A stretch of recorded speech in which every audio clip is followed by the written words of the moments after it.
हमारे नए और आलीशान शोरूम में जरूर तशरीफ लाए। हमारा पता आयशा नगर पुलिस स्टेशन के सामने, हजार खोली मालेगांव। प्रोप्राइटर चांद खान 9226490271।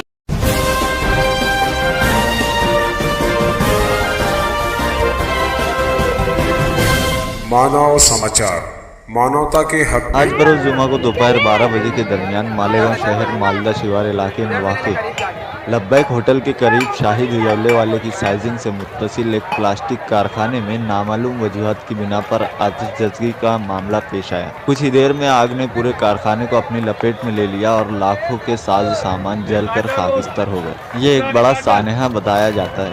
फिलहाल ये कारखाना किसका है, इस आगजनी में कितना नुकसान हुआ, इस बारे में कुछ ही देर में तफसील दी जाएगी। मालेगांव शहर से असलम खान की रिपोर्ट।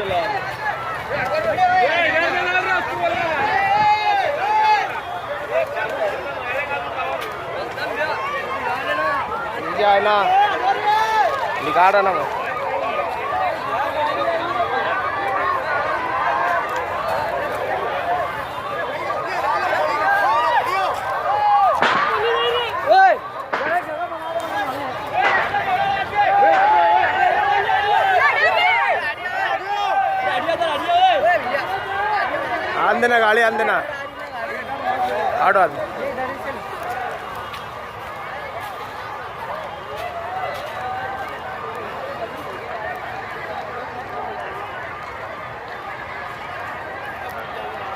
अरे घुमा के मंगा वहाँ क्या घुसा रहे